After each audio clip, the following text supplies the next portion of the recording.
में गुंडाराज का माहौल देखने को मिला। रविवार शाम को थाने के सूचीबद्ध गुंडे ने सरेआम एक पत्रकार पर चाकू निकाल लिया। थाने में पिता पुत्र दोनों ही सूचीबद्ध गुंडे हैं जो सरेआम गुंडागर्दी कर रहे हैं। लिस्टेड गुंडा एमओ उर्फ इकराम पिता कलामुद्दीन निवासी मंगलवारिया हाट देपालपुर ने मोटरसाइकिल के टायर ट्यूब को लेकर 2000 रुपए लिए, फिर 10,000 की मांग के साथ सरेआम शुभम पटेल पत्रकार पर हमले के लिए चाकू निकाल लिया।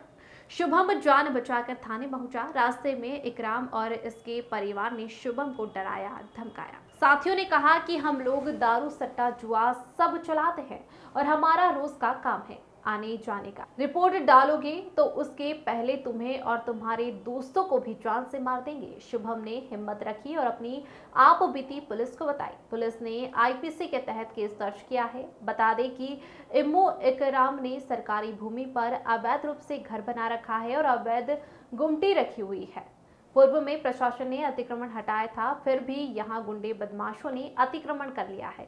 पत्रकारों के द्वारा पत्रकार संघ जिंदाबाद और आम जनों ने पत्रकार संघ के द्वारा देपालपुर एसडीएम को ज्ञापन सौंपा और कहा कि देपालपुर में पत्रकार ही सुरक्षित नहीं है तो आम जनता कैसे सुरक्षित होगी। हम सभी लोग यहाँ मांग करते हैं कि इकराम का मकान और दुकान दोनों जमींदोज किया जाए। आगे जाकर इस तरह की घटनाएं ना हो और ऐसे गुंडे बदमाश पर रासुका की कार्रवाई हो।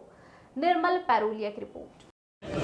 जब मैं देपालपुर की ओर आया, मेरे को पंचर की दुकान दिखी 24 अवतार के सामने, तो मैंने वहाँ पंचर जुड़वाने के लिए रुका। तो उन्होंने बोला टूट डालना पड़ेगा आपकी गाड़ी में। तो उन्होंने बोला कि 2000 रुपये दे दो। तो मैंने 2000 रुपये निकाल के दे दिए उनको। उनके दो साथी आए साथ में और फिर मेरे से 10,000 की डिमांड करी।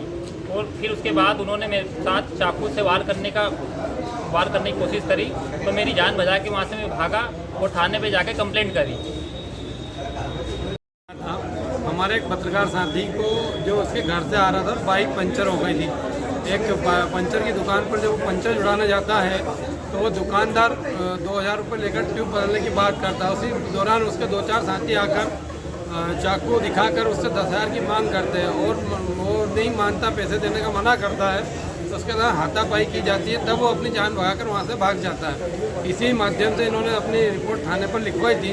उसी पूरे कार्य संज्ञान में लेते हुए आज एसडीएम साहब को ज्ञापन दिया गया कि अगर एक आम पत्रकार के साथ इस तरह की घटना हो सकती है तो आम जनता के साथ कैसा व्यवहार हो रहा होगा पूरे क्षेत्र में। इन लोगों के द्वारा जो लिस्टेड गुंडे वह एक तरह से आपराधिक लोगों को संरक्षण मिल रहा है। तो प्रशासन से यही विनती है कि जल्द से जल्द इन पर सख्त कार्रवाई की जाए और इनके खिलाफ जो भी प्रशासनिक असंगति है उसके न्याय अनुसार कार्रवाई की जाए।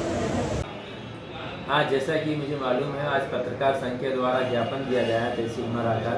उन्होंने द्वारा बताया कि उनकी किसी साथी के ऊपर किसी व्यक्ति के द्वारा, यहाँ का जो देपालपुर का निवासी है, उसके द्वारा चाकू से हमला किया गया है। वो किसी तरह से अपने आप को बचा सके।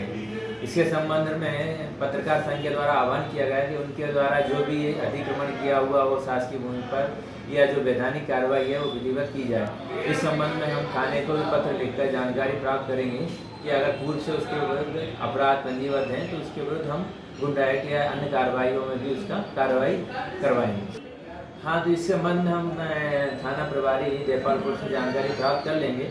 उसके अनुसार उसमें जो भी कार्रवाई होगी यथासंभव शीघ्र से शीघ्र करेंगे।